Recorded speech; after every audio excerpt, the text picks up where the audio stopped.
Volume नहीं pointer.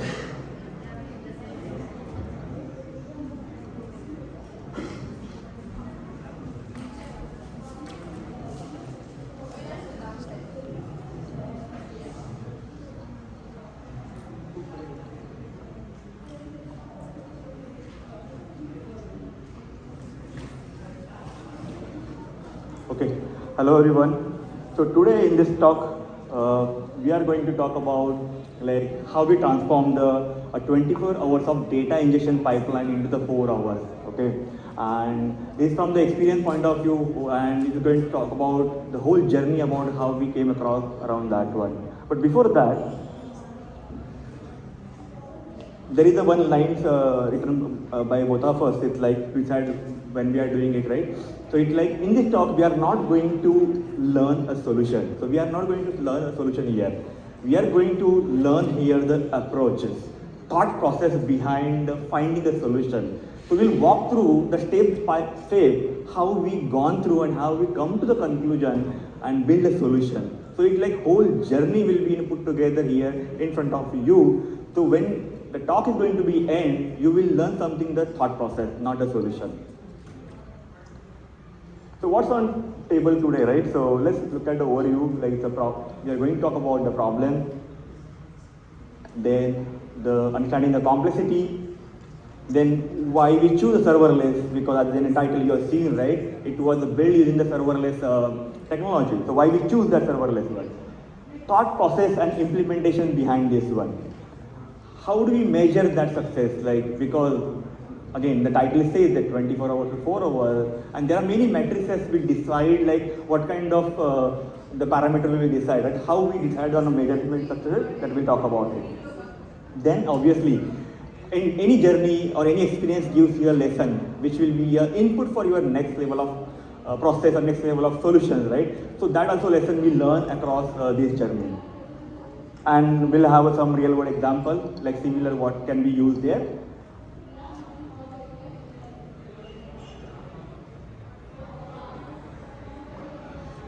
So before we start again, I'll align the same philosophy here. Every problem has a solution. I think many of you also correlate that, like which of the new startups, new products, or anyone is building, right? What they do generally. Can anyone tell me what they generally do? Anyone? Any product or any technology evolve, what they generally do? Can anyone answer? Yes, please. Yes, so they try to find out a problem, not a solution. So when you have a problem, right, you will find a solution. So exactly what I was saying that every problem has a solution. It may sometimes just need another approach to think about the problem. I mean that a different angle to look at the problem. How do we solve that? Okay, and that's exactly our journey is going to be start around that. So be there in the journey and learn from the journey. All right. So let's start learning about our source data, what the pipeline was actually processing. So our stakeholder was using a CMS system to manage large amount of business critical data. And the CMS was exporting data in an XML file of, let's say, roughly around 1 GB, containing around 200K entries. So navigating such a large file is like navigating through a forest with hundreds of thousands of trees, but the file size was not the problem. Each entry in that XML file was containing hundreds of child nodes. Some of the nodes were simple, where some of the nodes were intricately connected with each other, forming complex relationship. So we had to do a lot of ETL processing to ingest this data into our database. So let's take a look at this simple, very basic representation of our data. So let's say we have a lot of user entries in the system, and those users are grouped by the zip code where they live in. And each user can have 0 or more children, and those children can be related to each other. Like in this case, child 1 is a friends with child 3. So this is very basic representation of the data. The source data was like 100 times complex than this, but just to get an idea of how the data was like hierarchically connected. So let's talk about the existing data ingestion pipeline. So, so this was using a Node.js based app to process the ETL operation. Then it was running on a single Kubernetes pod to perform the data ingestion and using Redis for the Redis graph for the intermediate storage and Elasticsearch for the final storage of the data. Next. So you must have heard this a lot, that if it is working, do not touch it, or if it is not broken, do not fix it. But in this case, sadly, it wasn't true. This pipeline wasn't really working for us. So let's understand why it wasn't working for us.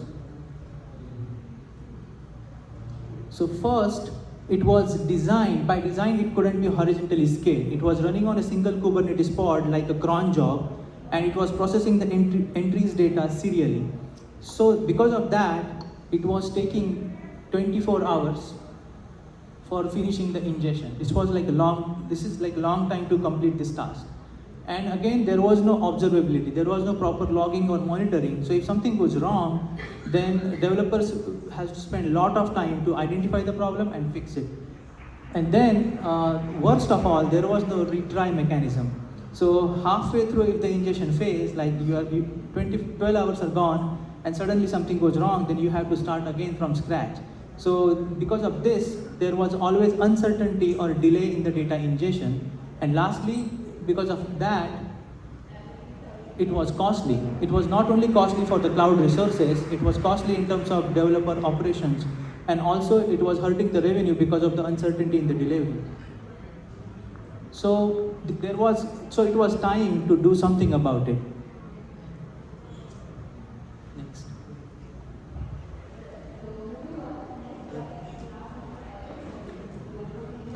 So now you understood like what Mandar has given, right? It's about like he tried to explain that what was the exactly problem with the existing pipeline, what was the exact problem with the data, the complexity around that one, right? So when you know the problem, you find out a problem, and then the next step is around like, okay, I want to solve this problem, but before I solving into the problem, like jump into the problem solving, right? Let me figure out first what is my objective. Like, because without setting the objective, you cannot achieve the goal. Okay, so you need to define like what are you going to achieve on that one. So these are the things which you have decided when we are figuring out the solution. Like the data ingestion should be the accelerator, like it should be faster, because it was taking a 24 hour, more than that time also, but it should be more faster. That was the main objective of this particular solution. Then, as Mandar said that there was no observability and monitoring was there, so obviously that was by default the objective for this to enhance the observability. Then obviously the cost, because everything is around the cost only. And the fourth will be like facilitate the easy ingestion retry. As he said that there was no retrial mechanism was there when anything is failure happened there, right? So we need to have a solution or design in place such a way that even if fail in the middle of the particular data ingestion, we should be able to retry that again. And last but not least, it's like simplify developer operations. So it's like it should not be purely depend upon the DevOps or things to be fixed the issue. It should be developer friendly pipeline. Okay, and that was the main also the goal to fix that pipeline the way we can provide a more developer experience around this one. So let's understand the complexity around the problem segment.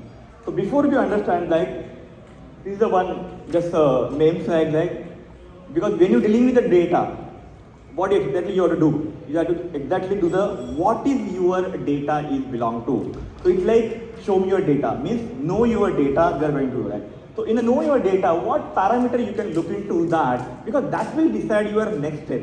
If you don't know where data is coming from, what kind of data is there, we can't define the pipeline, because that is the understanding. So what are the points are there, like the format, whether it is XML format, whether it is CSV format, whether it is a JSON format, whether it is shapefile format, or any other format is available, right? We need to decide which format data is going to be come to us.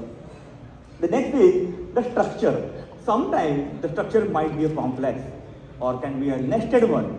So that will decide how the retrial or how kind of the looping will happen with the data reading part. So that will also decide the structure side. Then obviously the volumes, because how large volume we are going to deal with it, that will also decide it.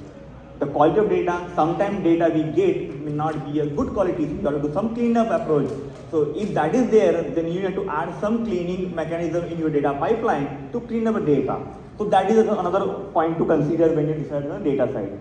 And a source one, because sometimes when you're putting a data ingestion, data can be come from the multiple sources. It can be analytics, it can be marketing funnel, it can be customer behavior, from the cookie, anywhere data can be flow. So we need to know that from where data is coming out.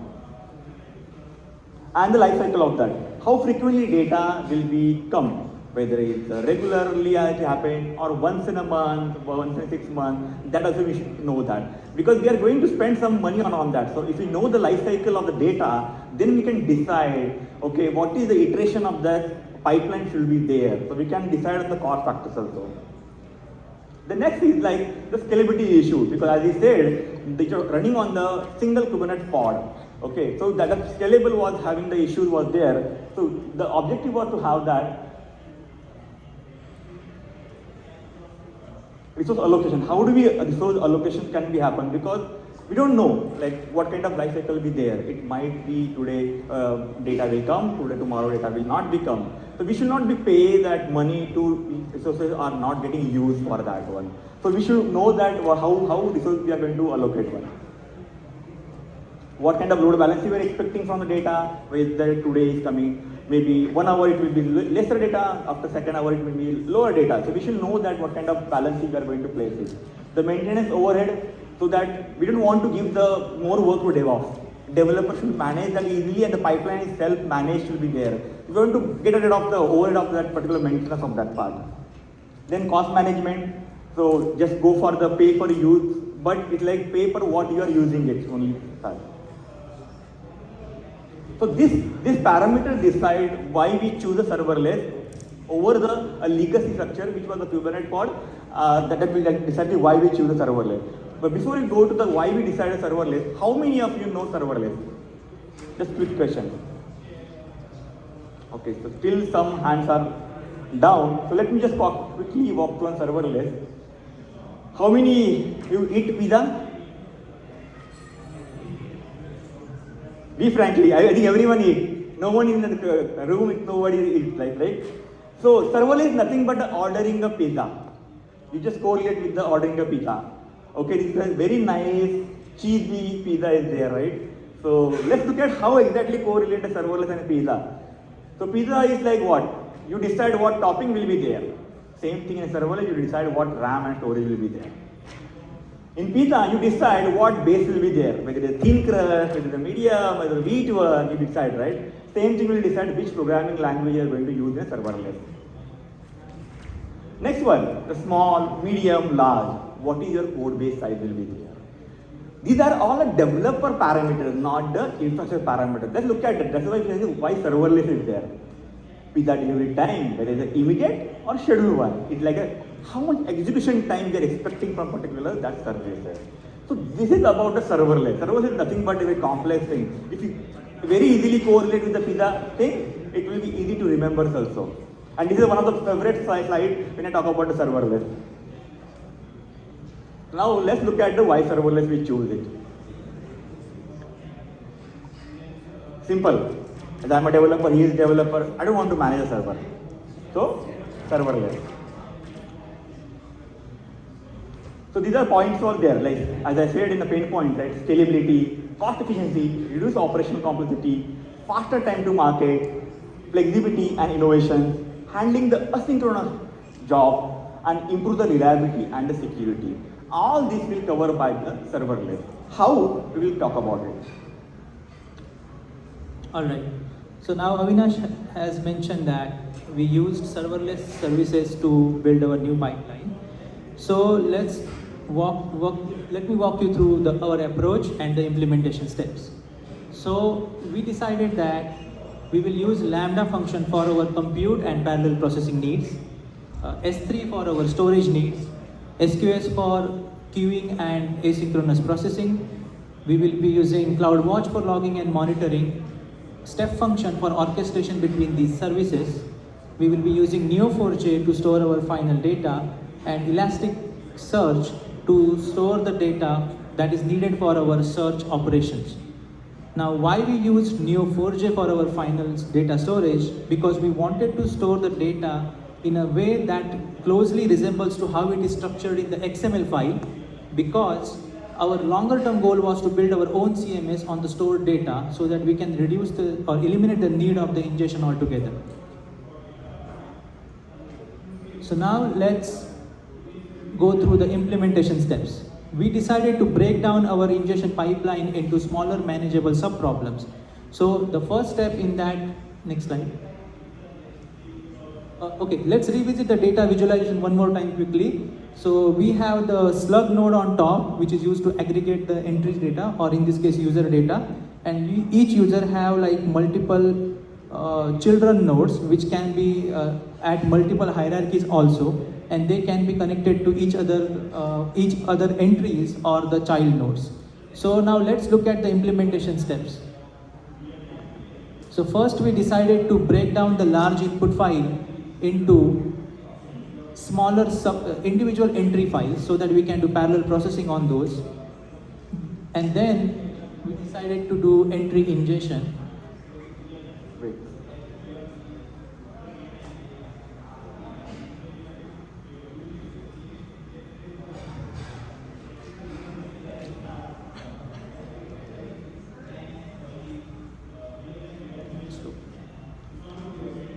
Alright. So then we decided to do entry ingestion. After that, the slug data ingestion, then the relationship data ingestion, and at the end, we will generate the artifact required as per the stakeholder demand. So in the next slide, so this is how we did the splitting of the large source file. So first, we upload the large file into S3 bucket, and the URL is passed down to a Lambda function. There, the Lambda function will split down the large file into smaller files and write them back to S3 bucket.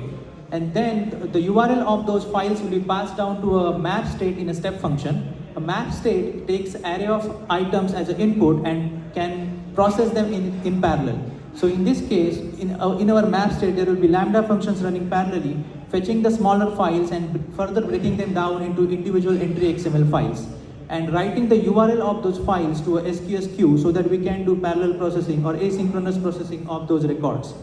So you can take a look at the sample calculation on the right side.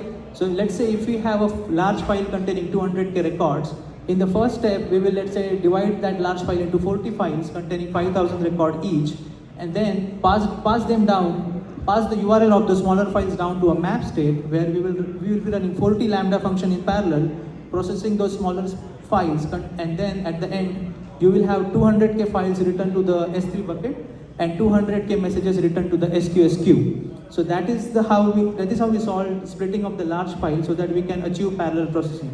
In the next step, we perform the entry data ingestion.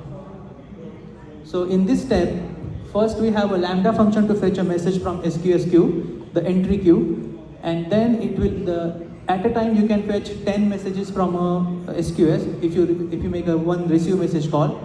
So this Lambda function passes down that URLs of the entry XML to the step function, and then step function will process those entry files in parallel, extract the data for the slug and relationship, and write them into separate queues, and write the entry data to the Neo4j database.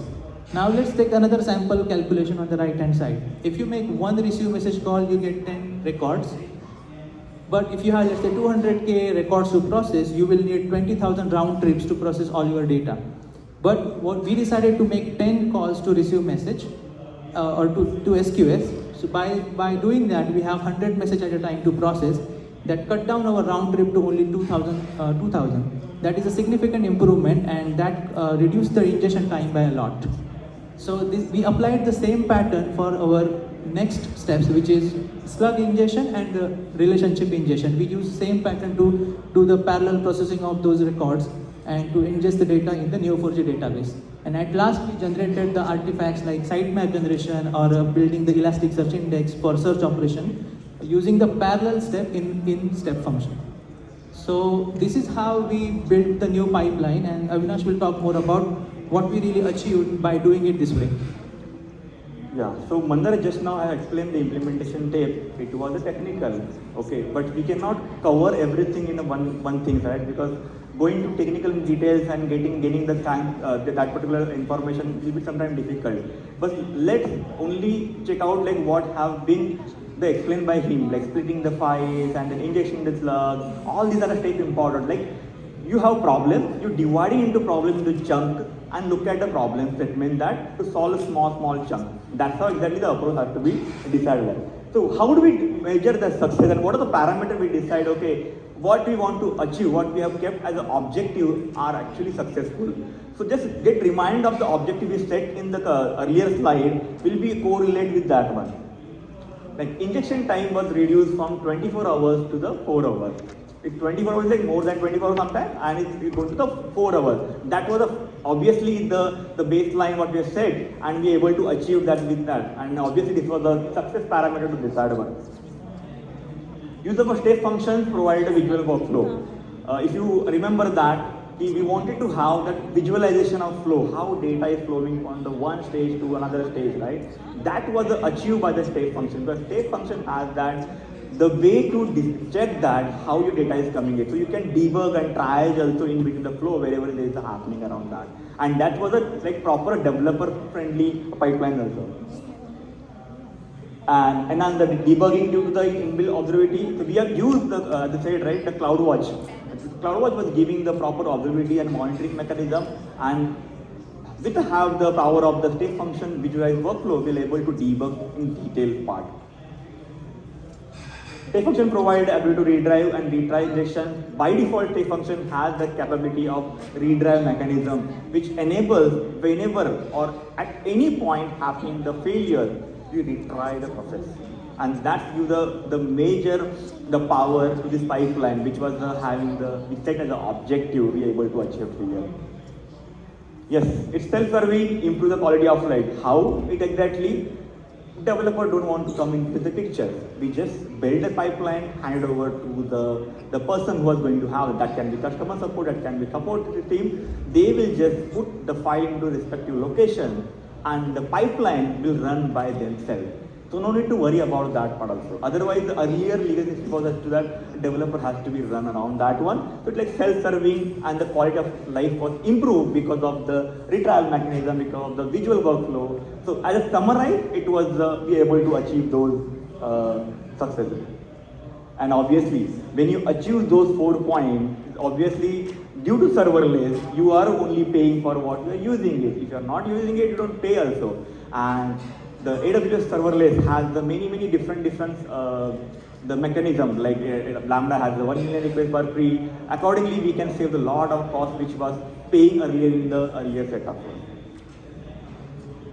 So what lesson we are learning, right? This is one of the favorite the image. I'm not sure whether you are able to see that one. He is a Dr. Wagner. That was around 2022. He explained around how exactly the process of engineering, the process of problem solving happened, right? It goes in the stage by stage. How exactly? It goes in a listen, learn, and improve. So we have to adapt it in a similar way, like how we listen to the problem. So listen is like, see, when you are working on particular implementation solution, right? No technology is a best every time. Every technology has some limitation. So what you are using it or what component you are going to use it, you should know that what is your limit also. For example, what Lambda can we go till what limit? Step function can have how much of storage or retrial mechanism. That kind of thing we should know that. So what we have listened to our system or architecture, right? What was there, that SQS message size was only up to supporting 256 KB. That was a lesson we have learned. How we cover up, we'll talk in the next slide one. But let's look at only what was the limit was there. Step function data transfer limit between the two states. So when you are changing the state, like data injection, then create a slug, these are the two states. So it was a two state between that one, limit was up to 256 KB. DB connection pool, I think whoever is using a DB connection, they know that it's work on a DB connection pools only. Each DB, yeah, there was a choice what to increase the DB size and go to the next vertical level. But when you increase the scalability part, right, obviously it will cost you. So within a limit of the DB connection pool, how do we achieve the same pipeline? that also we should know that. That's what another limit was there. And state function was the maximum event limit in a single run was the 25,000. So in one run, it can only run into 25,000. How do we achieve that in a count-wise also important part of that. That thing we listen to system, we listen to the component we are going to add into the architecture, so that when you know your limit, so somebody has said, right, see, if you are a person, you know the weakness, then you are the powerful person in this room. And that's how when you're designing any system architecture, you need to know that what is the limit of component. And that's why we did here. Then what we learn? Again, that is a huge, I think this is a old slide, but it was a fit more record to process in single SQS messages. So as I said, right, the SQS was only providing a 256 KB. So how do we fit more record to process? That we have decided. How do we do that? Then write data to DB in batches. So DB connections was having let's consider 500 connection pool.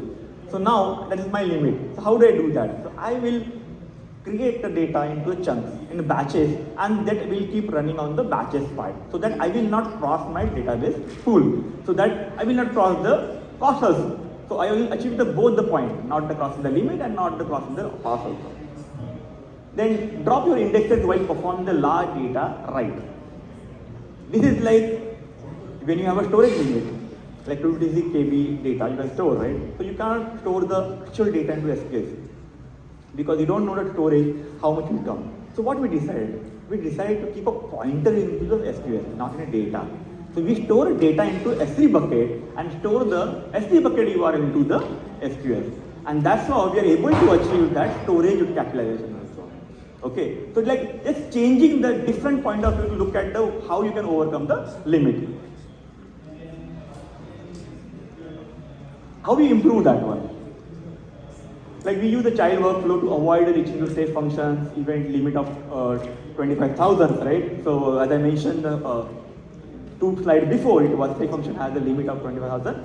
So we divide it into again the chunks, and we use the child workflow. So state function has a child workflow mechanism. So accordingly, we are able to read that one. Again, the same store pointer to the data in SQL, it's of actual data.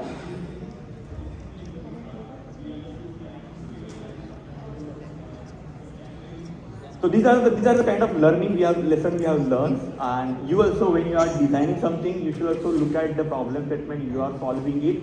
It may not be final solution. It's okay to that. You learn what you are there, and then evolve that particular architecture by day gradually. That's how exactly work. So there are some real world applications, same workflow can be fitted, cannot be fitted also. Because it purely depends on the volume of data size, right? So kind of similar examples are there, like financial report processing or analysis, we can use this pipeline. Customer data processing, like behavioral data or the analytics from your website can be used for that one. Data migration, you're migrating data from one source to another, this pipeline can be fitted there. Log processing, if you want to analyze any error log mechanism, everything can be fitted there. And this we are going to end our sessions. This is last slide is like, as I said, the best design solution are a tailor, not a templated. So you correlate this slide with the first slide as I said, right? We are not going to learn here a solution. We are going to learn here the approaches, and that's why we are going to share our journey, how we transform that. And these are the things like solution are tailored, not a template. So you cannot copy paste. You can take a reference and evolve as per you. Any questions? Any questions on this?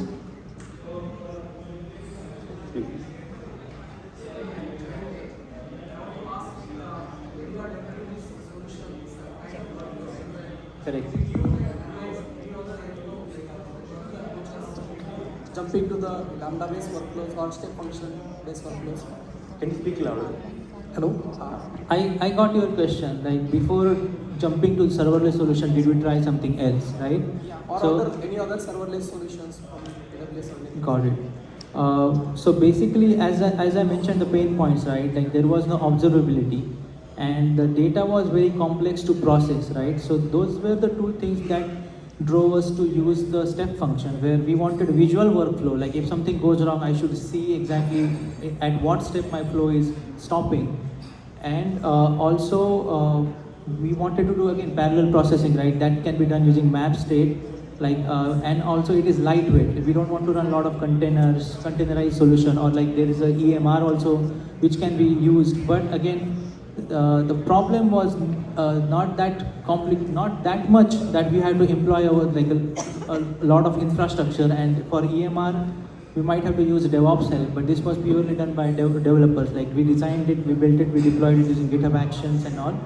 So there were a lot of factors that came into play to go with the serverless pipeline using these services specifically. Yeah, I will add one more point to this one. See, when you're deciding something, right, you need to see that how long this particular infrastructure or the application going to be live. Sometimes data ingestion will be a temporary purpose because data is coming in, the data pipeline is going to be discarded later. See, when you're building the whole enterprise application, you might think little bit different way. But when you're a temporary solution or a short term, right, this is the options will be always be good for that one. Nice. And like using the serverless solution, did you also get the advantage of free tiers offering from AWS, like number of Lambda invocations or number of step function invocations? Yes. So Lambda actually, without your free tier, also Lambda has a 1 million requests per month free. So if you are costing one Lambda particularly more than that also execution, right, you can divide that Lambda and do the multiple roles. That also you can save the cost. Thank you. Any more question? Thank you. Hello. So you can connect with us. This is our social profile. Direct last.